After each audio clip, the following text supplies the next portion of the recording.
It was Nala the lion cub's birthday, and she was celebrating with her father in his toy shop. "You know, Daddy, this is my very best birthday," the young lion said. "But I ain't given your present yet," her father replied. "Close your eyes." Zuba placed a beautiful ballerina doll on the table. It played music and began to dance around. Nala's eyes fluttered open. "Oh, Daddy," she cried, "you made this just for me? You're the most wonderful father in the whole world." Suddenly, there was a loud knock on the door. It was awfully late, and Zuba felt uneasy. Opening a cabinet door, he whispered to Nala, "Quickly, dear, stay in here, and don't come out." While she was inside, Nala peeked out and saw a scary notched-eared hyena. Soon she heard a big commotion and ran out of the cabinet. "Daddy! Daddy! Where are you?" But Nala's father was already gone. He'd been kidnapped.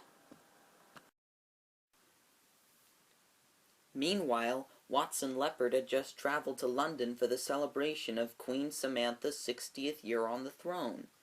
He was wandering through the streets looking for a room to rent when he heard someone weeping. He followed the sound and found a young lion in tears. It was Nala. "Are you all right, my dear?" asked Watson. Come, dry your eyes." He handed her a handkerchief. "I'm trying to find Charlie Cheetah of Baker Street," she explained. She handed him a newspaper article about Charlie, the great cheetah detective. "I don't know any Charlie Cheetah," said Watson, "but I do know where Baker Street is." Nala looked at him with hopeful eyes. "Come with me," said Watson. "We'll find this Charlie Cheetah chap together." The two cats soon found the home of Charlie Cheetah of Baker Street and explained that Nala needed help finding her father. But the detective wasn't interested. "I simply have no time for lost lion fathers," he said. "I didn't lose him," said Nala. "He was taken by a hyena." That got Charlie's attention. He knew that the hyena, named Tabaki, was employed by his archenemy, Professor Shere Khan the tiger. He explained how evil Shere Khan was. Watson's eyebrows rose. "As bad as all that, eh?" "Worse," insisted Charlie. "For years I've tried to capture him, and I've come close, but each time he's narrowly evaded my grasp. Who knows what dastardly scheme that villain may be plotting, even as we speak." Nala was thrilled. The great cheetah detective was on the case. Hopefully she'd see her father again soon. Later that evening, Charlie paced back and forth. Shere Khan's up to something. The question is, what would he want with a lion toy maker? Just then, Nala screamed. Tabaki had appeared in the window. Charlie and Watson raced outside, but the hyena was gone. Luckily, the cats found some of his eaten bones lying in the street. It was just the clue they needed. Charlie found his friend Marty, a plain zebra. "Now, Marty, I want you to find this fiend," the detective told him. Always happy to help, Marty sniffed the hat and set out in pursuit, carrying the cats through the streets of London.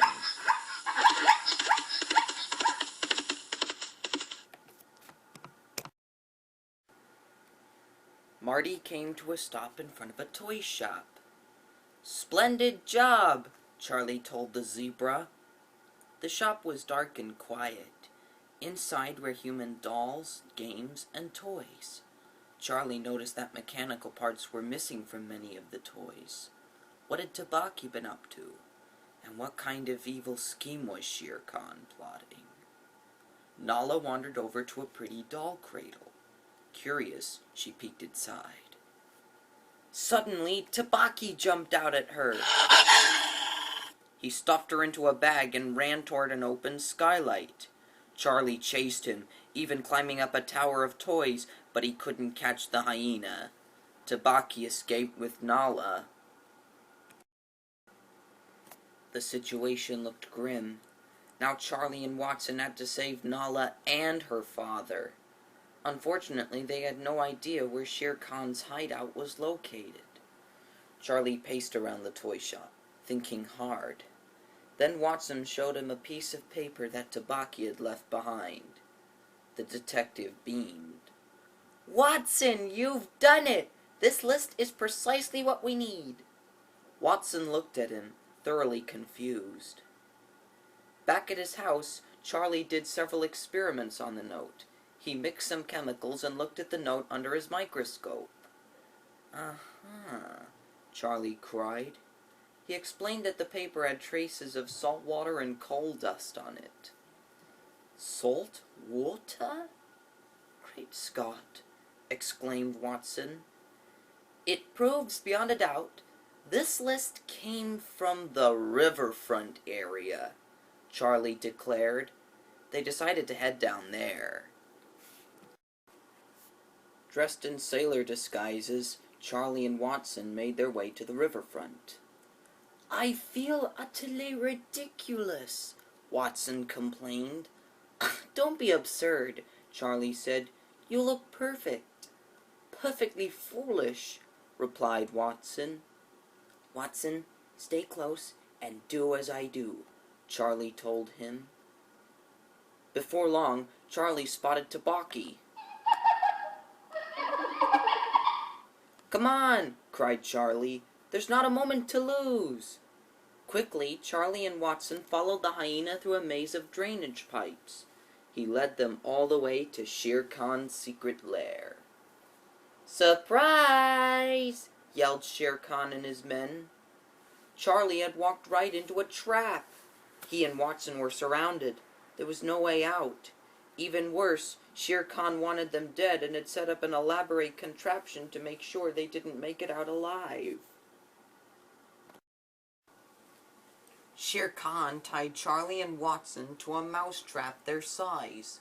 All around them, deadly weapons were rigged to a record player. When the record stopped playing, a rolling ball would cause the mousetrap to spring and set the weapons into motion. "It was my fond hope to stay and witness your final scene," said Shere Khan, "but you were 15 minutes late, and I do have an important engagement at Buckingham Palace." "You fiend!" Watson cried. Shere Khan left quickly. He was sure the cheetah and leopard would never escape. Charlie began to think hard. He calculated the angles and the timing of the trap and came up with a brilliant idea. They would set off the mousetrap early, which would disrupt the flow of the ball and keep everything else from working properly. "Ready? Steady? Now!" yelled Charlie to Watson. The trap went off, and Charlie and Watson escaped. Without a moment to lose, Charlie and Watson found Nala and raced to Buckingham Palace. There they discovered what Shere Khan was up to. He had kidnapped Nala's father and forced him to build a robot replica of the Queen. Once the robot was completed, Shere Khan had captured the real Queen.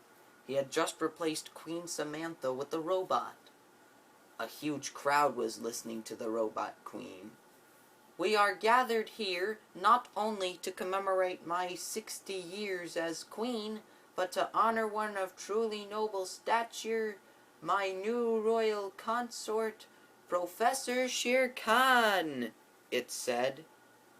The crowd gasped in horror. Off stage, Charlie and Watson fought with Shere Khan's thugs. Finally, they took control of the robot Queen. Charlie jammed the controls and caused the robot to malfunction. Shere Khan's plan was foiled.